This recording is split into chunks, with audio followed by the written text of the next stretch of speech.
Praise the lord అండి. పితాపుత్ర పవిత్రాత్మ నామములో మీ అందరికీ శుభాభివందనాలు తెలియజేసుకుంటున్నానండి. ఈరోజు మేడే శుభాకాంక్షలు మరియు మే మాసము మేరీ మాత పూజిత మహోత్సవ శుభాకాంక్షలు తెలియజేసుకుంటున్నానండి. మరి మంగళ వార్త జపము దీని ప్రాముఖ్యతని నేను వివరించాలనుకుంటున్నానండి. మంగళవార్త జపము. యెహోవా ప్రసాదం చేత నిండిన మరియు మా వందనము. ఏలిన వారు మీతో ఉన్నారు, స్త్రీలలో ఆశీర్వదింపబడిన వారు మీరే, మీ గర్భఫలము ఆశీర్వదింపబడిన వారని. పరిశుద్ధ మరియు మా సర్వేశ్వరుని యొక్క మాత, పాపాత్ములమైండు మా కొరకు ఇప్పుడునో మా మరణ సమయమందున ప్రార్థించండి. ఆమేన్. అయితేనండి, మరియమ్మ గారి గురించి, దేవుని తల్లి మరి మరియమాత అనుగ్రహ పరిపూర్ణురాలు, మరి స్త్రీలందరిలో ధన్యురాలు. మరి మనలాంటి వాళ్ళనే గారు అని సంబోధిస్తాం కదండి. మరి కొందరైతే మరియా అంటారండి. మరి మన పేరు పెట్టి పిలిచినా, నువ్వు అని సంబోధించినా మరి వీడికి మర్యాద లేదు అని మనం చెప్పుకుంటాం కదండి. మరి దేవుని తల్లిని పేరు పెట్టి పిలవటం కాకుండా మేము మరియమాత, దేవమాత, దేవుని తల్లి కాబట్టి మేము అలా మర్యాదగా పిలుచుకుంటామండి. మరి జపమాల గురించి, మే మాసము అక్టోబర్ మాసంలో జపమాల చెప్పుకుంటాం. అయితే పరలోక ప్రార్థన యేసు ప్రభు శిష్యులకు నేర్పినటువంటిదండి. మరి మంగళవార్త ప్రార్థన అంటే మంగళకరము అంటే శుభము తెలియచేసింది. దేవదూత వచ్చి, గబ్రియేలు దేవదూత వచ్చి, మరియా నీకు శుభము, నీ గర్భములో ఒక శిశువు జన్మించబోతున్నాడు అని మరి దేవదూత మరియకి చెప్పారండి. దయాప్రాప్తురాలా నీకు శుభము, మరి ప్రభు నీకు తోడయుండును అని శుభవర్తమానము మరి దూత తెలిపిందండి. మరి మేము ఆ మంగళవార్త ప్రార్థనని మరి ధ్యానిస్తూ ఉంటామండి. మరి లూకాసు వార్త 1వ అధ్యాయం చదవండి, మరి అర్థం చేసుకోండి. ఎవరేది చెప్పితే అది కాదండి, సత్యాన్ని తెలుసుకోవాలి మనం. ఎలిజబెతమ్మ దగ్గరికి మరియ వెళ్ళి వందనవచనం చెప్పగానే, వందనవచనం అంటే ప్రైజ్ ద లార్డ్ అని ఉంటారు.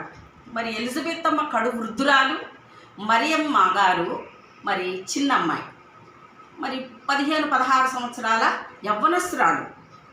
మరి గర్భములోని ఆమె ప్రైజ్ ద లార్డ్ మరి చెప్పగానే అప్పుడు ఎలిజబెతమ్మ గారు అంటారు, నా ప్రభువు తల్లి నా వద్దకు ఎచ్చట ఎలాగూ ప్రార్థించును, నా గర్భములోని శిశువులు గంతులు వేసెను అని.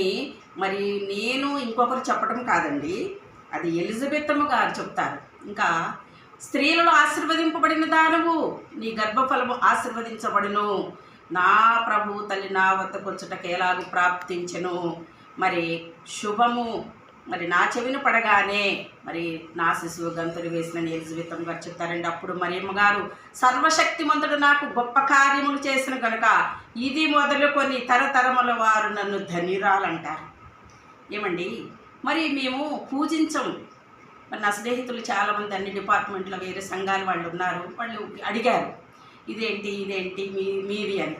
అయితే నాకు ఇప్పుడు ఒక మంచి వేదిక దొరికింది. నాకు ఇప్పుడు దేవుడు సమయం ఇచ్చారు మీకు వివరించి చెప్పడానికి కదండి. మరి అందుకనే నన్ను ధన్యురాలంటారని మరియమ్మ గారే నా ప్రాణము ప్రభువును కనపరుచుచున్నది అని మరి మరియమ్మ గారే చెప్తారు కదండి.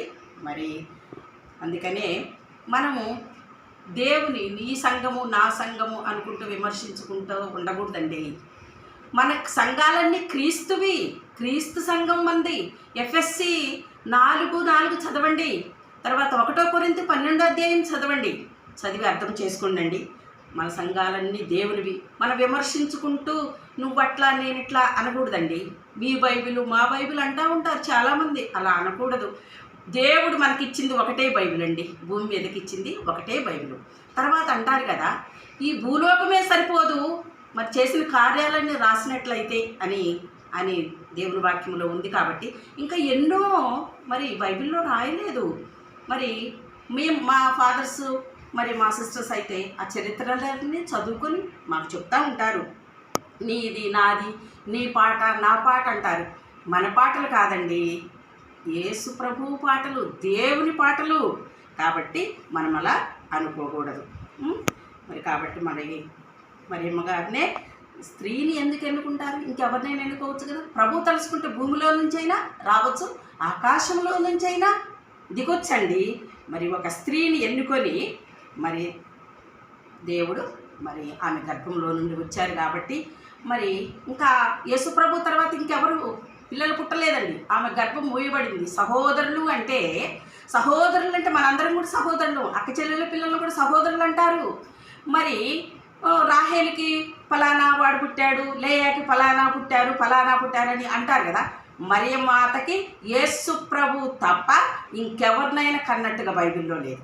ఓకే, సహోదరులని ఉంది. సహోదరులు మనందరం కూడా సహోదరులమే. మన బంధువులు కూడా, స్నేహితుల పిల్లలు కూడా సహోదరులమే. మీరెవరమ్మంటే అక్క చెల్లెలమంటారు. లేదు మీరు ఒక్కళ్ళేగా ఇద్దరేగా అన్నప్పుడు మా పిల్లి బిడ్డ, మా కూతురు బిడ్డ అని చెప్తారు కదండి. అంతేగాని మరి వేరు ప్రసంగాలు, వేరుగా మాటలు వినకుండా మనం ఏకాత్మతో, ఏకదృష్టితో మన సహోదరులందరూ ప్రార్థన చేయాలి. మరి అందుకనే మరియమాతని మేము గౌరవించుతూ మరి మధ్యవర్తిగా మరి కానా వివాహములో ఆమె సహాయం చేశారు. మా అమ్మ చెప్పింది అని సహాయం చేశారు, నీటిని ద్రాక్షారసంగా మార్చి కదండి. మరి అందుకనే మేము కూడా అలాగే మరి అమ్మగారిని గౌరవిస్తూ మే నెల మాసంలో, అక్టోబర్ మాసంలో మేము జపమాలు చెప్పుకుంటూ ఉంటామండి. ఒక చిన్న పాట పాడుకుందామండి. పరారాగ్ని స్వర్గధరారాగ్ని అంద పరంపరలొందిన పదమున వెలుగునొలికెడు రాగ్ని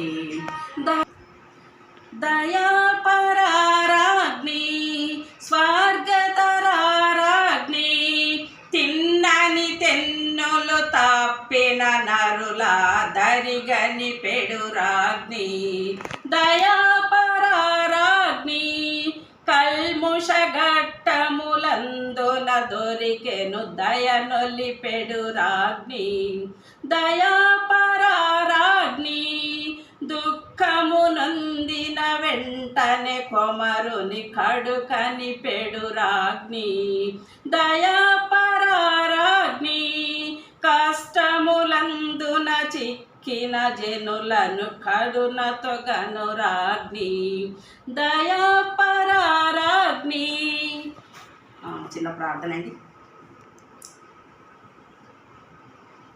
పరిశుద్ధుడైన ప్రభువా, మరి వీడియో చూసిన వాళ్ళని, చూడని వాళ్ళని, మా క్రైస్తవ సహోదరులందరినీ మరి కాచి కాపాడమని మరి ప్రియమైన యేసయ్య నామములో వేడుకొంచున్నానండి.